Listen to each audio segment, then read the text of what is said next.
नमस्कार जी, पंजाब केसरी टीवी देख रहे सभी दर्शकों का स्वागत है। सोलन से इस वक्त हम आपके साथ लाइव जुड़े हैं। तस्वीरें आप सोलन की देख रहे हैं। सोलन के पांचों विधानसभा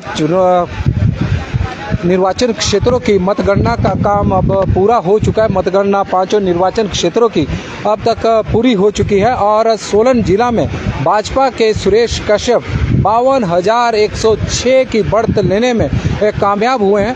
तस्वीरें इस वक्त सोलन की आप देख रहे हैं। अर्की निर्वाचन क्षेत्र से, अर्की विधानसभा क्षेत्र से इस बार सबसे अधिक बढ़त मिली है भारतीय जनता पार्टी को।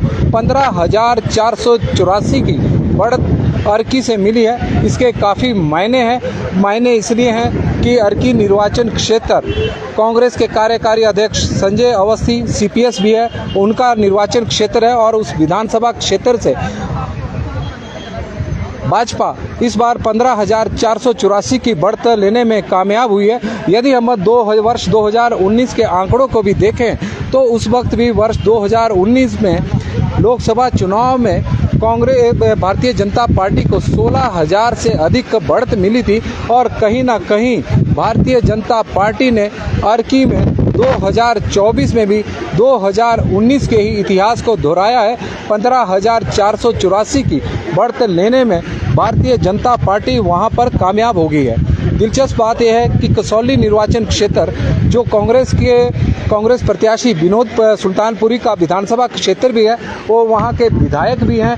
वहाँ से भी भारतीय जनता पार्टी के प्रत्याशी सुरेश कश्यप 3,360 की बढ़त लेने में कामयाब हुए हैं। सोलन निर्वाचन क्षेत्र हिमाचल प्रदेश सरकार में स्वास्थ्य मंत्री कर्नल धनीराम शांडिल का निर्वाचन क्षेत्र है। वहां से भारतीय जनता पार्टी को 5,016 की बढ़त मिली है, जबकि नालागढ़ से भारतीय जनता पार्टी 15,164 की बढ़त लेने में कामयाब हुई है।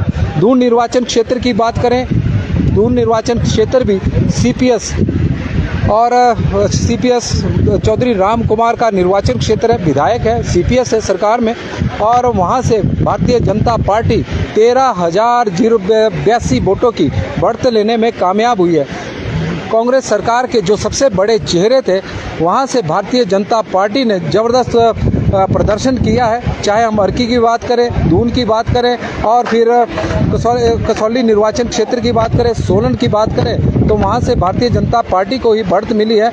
नालागढ़ निर्वाचन क्षेत्र में जहां से निर्दलीय विधायक थे केएल ठाकुर, जो भारतीय जनता पार्टी में शामिल हुए, उसका भाजपा को बहुत अधिक फायदा मिला है। 15,164 की बढ़त लेने में कामयाब हुई है और भारतीय जनता पार्टी को जिस तरह से शिमला संसदीय क्षेत्र में समर्थन मिला है, उससे यहाँ के नेता भी गदगद है। सोलन में जिस तरह से भारतीय जनता पार्टी को समर्थन मिला है और भारतीय जनता पार्टी के नेता काफ़ी उत्साहित भी है। भरत साहनी जी हमारे साथ जुड़ गए हैं, भारतीय जनता पार्टी में जिला के महासचिव हैं, और भरत साहनी जी से, साहनी साहब बहुत बहुत बधाई हो। इस बार भारतीय जनता पार्टी काफ़ी अच्छा लोकसभा चुनाव में करने में कामयाब हुई है। देखिए, सभी को बधाई और पूरे देश भर के मतदाताओं का और प्रदेश के मतदाताओं का भी बहुत बहुत धन्यवाद, जिन्होंने एक बार पुनः मोदी जी पर अपना आशीर्वाद दिया है और पुनः उनको देश का प्रधानमंत्री बनाने जा रहे हैं।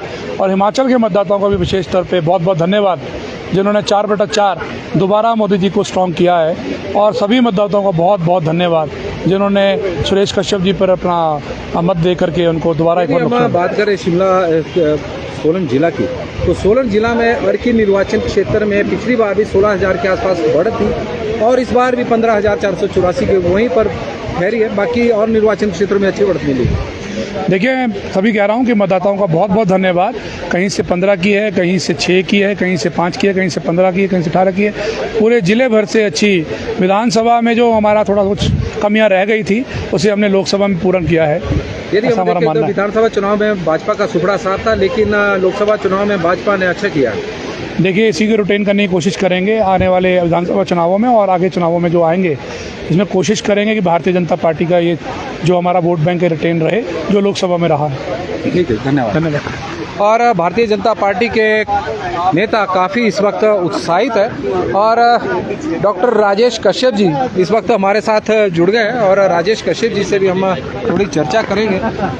कश्यप साहब, बहुत बहुत बधाई। लोकसभा धन्यवाद धन्यवाद धन्यवाद। से सोलन जिला में, पूरे जिला में यदि हम सोलन विधानसभा क्षेत्र की बात करें तो वहाँ पर भी भाजपा को बड़ी बढ़त मिली है। जी, हमें सबसे पहले सभी मतदाताओं का धन्यवाद करता हूं कि जिन्होंने इस तरह से आदरणीय मोदी जी को तीसरी बार प्रधानमंत्री बनाने के लिए पूरा समर्थन दिया है।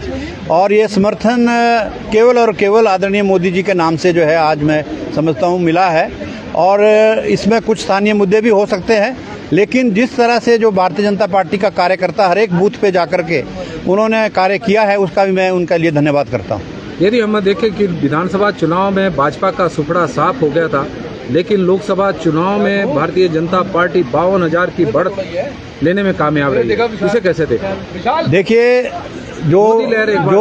जो मतदाता है उनका विवेक जो है वो पूरी तरह से मैं कहूँगा वो पूर्णतः उन्होंने यूज़ किया है अपने आप का। अपना जो विवेक है उन्होंने जहाँ पे विधानसभा में 4 सीटें कांग्रेस को दी है, वहीं लोकसभा में जो है चारों की चारों सीटों पे जो है भारतीय जनता पार्टी के जो हमारे उम्मीदवार हैं वो जीत की ओर हैं और लगभग जीत ही गए हैं।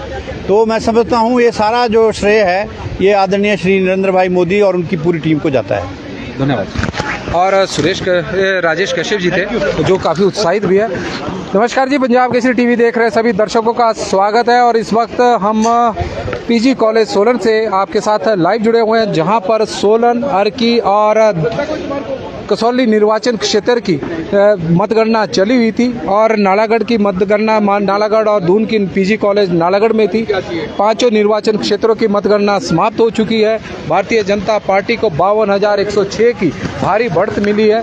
दिलचस्प बात यह है कि कसौली निर्वाचन क्षेत्र, जहां से विनोद सुल्तानपुरी कसौली के विधायक हैं, कांग्रेस के प्रत्याशी थे, वहां से भी भारतीय जनता पार्टी बढ़त लेने में कामयाब हुई है। दिलचस्प बात यह है कि सुरेश कश्यप को सोलन और सिरमौर जिला में बम्पर बढ़त मिली है, लेकिन सुरेश कश्यप को अपने गृह क्षेत्र से 50 से केवल 452 की बढ़त मिली है। और इससे लग रहा है कि लोगों की उनके प्रति नाराज़गी काफ़ी अधिक थी।